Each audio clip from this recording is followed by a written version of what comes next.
ನಿಮ್ ಮನೆ ಹತ್ರ ಸೊಳ್ಳೆ ಕಾಟ ಜಾಸ್ತಿ ಆಗಿದ್ರೆ ಈ ವಿಡಿಯೋನ ಸೇವ್ ಮಾಡಿ ಇಟ್ಕೊಂಡಿರಿ. ಮನೆಯಲ್ಲಿ ಸೊಳ್ಳೆ ಕಮ್ಮಿ ಆಗ್ಲಿ ಅಂತ ಗುಡ್ ನೈಟ್ ಆಲ್ ಔಟ್ ಅಂತ ಆಗ್ತಾನೆ ಇರ್ತೀವಿ. ಆದ್ರೂ ಯಾವ್ದೋ ಒಂದ್ ಕಡೆಯಿಂದ ಬಂದು ನಾವು ಮಲ್ಗೋ ಟೈಮ್ ಅಲ್ಲಿ ಸೌಂಡ್ ಮಾಡ್ತಾ ಇರ್ತವೆ. ಈ ಪ್ರಾಬ್ಲಮ್ ನ ಸಾಲ್ವ್ ಮಾಡಕ್ಕೆ ನಾನೊಂದು ಸೊಲ್ಯೂಷನ್ ಹೇಳ್ತೀನಿ, ಗಮನ ಇಟ್ಟು ಕೇಳಿಸ್ಕೊಳ್ಳಿ. ಈ ಪ್ರಾಬ್ಲಮ್ ಗೆ ಸೊಲ್ಯೂಷನ್ ಏನಪ್ಪಾ ಅಂದ್ರೆ ನಿಮ್ಮ ಮನೆಯ ಎಲ್ಲಾ ವಿಂಡೋಸ್ ಗಳಿಗೆ ಮೆಶ್ ಅನ್ನು ಹಾಕ್ಸೋದು. ಈ ಮೆಶ್ ಅನ್ನು ಹೇಗ್ ರೆಡಿ ಮಾಡ್ತಾರಪ್ಪ ಅಂದ್ರೆ ಇದಕ್ಕೆ ಬಳಸುವಂತ ಮೆಟೀರಿಯಲ್ ಏನಪ್ಪಾ ಅಂದ್ರೆ ವಿಂಡೋ ಫ್ರೇಮ್ ರೆಡಿ ಮಾಡೋದಕ್ಕೆ ಅಲ್ಯೂಮಿನಿಯಂ ಅನ್ನು ಬಳಸ್ತಾರೆ. ಇದ್ರ ಜೊತೆಗೆ ಗುಡ್ ಕ್ವಾಲಿಟಿಯ SS ಮೆಶ್ ಅನ್ನು ಬಳಸ್ತಾರೆ. ಈ ಎರಡನ್ನು ಬಳಸಿ ವಿಂಡೋಸ್ ಗೆ ಫ್ರೇಮ್ ಅನ್ನು ರೆಡಿ ಮಾಡ್ತಾರೆ. ನೀವೇನಾದ್ರೂ ವಿಂಡೋಸ್ ಗೆ ಮೆಶ್ ಹಾಕ್ಸ್ಬೇಕು ಅಂತ ಅನ್ಕೊಂಡಿದ್ರೆ ಮೇಲ್ಗಡೆ ಕಾಣ್ತಿರೋ ನಂಬರ್ ಗೆ ಕಾಂಟ್ಯಾಕ್ಟ್ ಮಾಡಿ. ಇವರು ನಿಮ್ಮ ಮನೆ ಹತ್ರನೇ ಬಂದು ವಿಂಡೋಸ್ ಮೆಜರ್ಮೆಂಟ್ ಅನ್ನು ತಗೊಂಡು ಹೋಗ್ತಾರೆ. ಅವರ ವರ್ಕ್ ಪ್ಲೇಸ್ ಗೆ ಹೋಗಿ ಮನೆಯ ವಿಂಡೋಸ್ ಗಳಿಗೆ ಫ್ರೇಮ್ ಅನ್ನು ರೆಡಿ ಮಾಡ್ತಾರೆ. ಅಷ್ಟೇ ಅಲ್ಲ, ನೀವು ಹೇಳಿದ ಟೈಮ್ ಗೆ ರೆಡಿ ಮಾಡ್ಕೊ ಬಂದು ನಿಮ್ ಮನೆಗೆ ಫಿಟ್ ಮಾಡಿ ಕೊಡ್ತಾರೆ. ಇದನ್ನ ಹಾಕ್ಸಿದ್ರೆ ನಿಮ್ಗೆ ಗಾಳಿ ಬೆಳಕು ಬರಲ್ಲ ಅಂತ ಹೆದರ್ಕೋಬೇಡಿ. ಇದರಲ್ಲಿ ಸೊಳ್ಳೆ ಬರಕ್ಕೆ ಜಾಗ ಇರಲ್ಲ ಅಷ್ಟೇ, ನಿಮ್ಗೆ ತಣ್ಣಗಿರೋ ಗಾಳಿನೂ ಬರುತ್ತೆ, ನೀಟಾಗಿ ಬೆಳಕು ಬೀಳುತ್ತೆ, ಆ ಕಡೆ ಇರೋದು ನಮ್ಗೆ ಕಾಣುತ್ತೆ. ನೀವೇನಾದ್ರೂ ವಿಂಡೋಸ್ ಅಲ್ಲಿ ಧೂಳು ಕ್ಲೀನ್ ಮಾಡ್ಬೇಕು ಅಂದ್ರೂ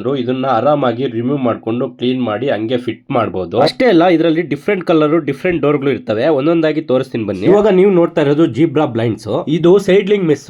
ಮಾಮೂಲಿ ಡೋರ್ ಬೇಡ ಅಂದ್ರೆ ಈ ತರ ಸೈಡ್ಲಿಂಗ್ ಮೆಶ್ ಅನ್ನು ಮಾಡ್ಕೊಡ್ತಾರೆ. ಇದು ವಿಂಡೋಸ್ ಗಳಿಗೆ ಅಷ್ಟೇ ಅಲ್ಲ, ನೀವು ಬೇಕಾದ್ರೆ ಮೈನ್ ಡೋರ್ಗೂ ಮಾಡಿಸ್ಕೋಬಹುದು. ನಿಮ್ಗೆ ಯಾವ ತರ ಡೋರ್ ಬೇಕು, ಯಾವ ಕಲರ್ ಬೇಕು ಅಂತ ಹೇಳಿದ್ರೆ ಇವರು ಫಿಟ್ ಮಾಡಿ ಕೊಡ್ತಾರೆ. ಈ ಸರ್ವಿಸ್ ತುಮಕೂರಲ್ಲಿ ಬೆಂಗಳೂರಲ್ಲಿ ಮಾತ್ರ ಅವೈಲೇಬಲ್ ಇರುತ್ತೆ. ಈ ವಿಡಿಯೋ ನಿಮ್ಗೆ ಇಷ್ಟ ಆಗಿದ್ರೆ ಲೈಕ್ ಮಾಡಿ, ಶೇರ್ ಮಾಡಿ, ಫಾಲೋ ಮಾಡೋದು ಮಾತ್ರ ಮರಿಬೇಡಿ.